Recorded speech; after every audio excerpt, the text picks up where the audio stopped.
but like you have to put masa, whatever it's called, the corn flour in it, and I don't know, to us it's what you could taste, so we added more seasonings to it, because obviously you season to taste. So we did it, like, we made it, like, I made it the way the Pioneer woman had it, and then we just kind of kept adding spices as we were going, keep tasting it.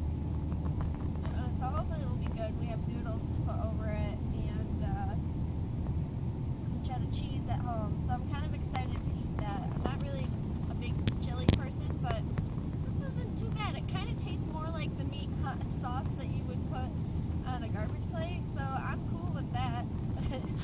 Maybe I'll make some french fries or something and put the chili on top of the french fries. Oh, that would be good.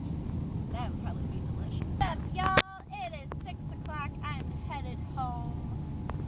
We were supposed to go ice skating tonight. However, Don's been texting me, and the places that have outdoor ice skating, he said the ice is really crappy. It's not okay to skate on. So it's looking like ice skating is going to be a bust, unfortunately. There's some people speeding on the road today. Just being jerks, man. We're going through this construction site, and you have to go 45 miles an hour. And this guy was like tailgating me, like trying to go 60. Like, it's a construction site, you jerk. Blah. Anyways, so it seems like that might be a bust, which is fine. I hate to say this to myself, but I think I'm getting sick.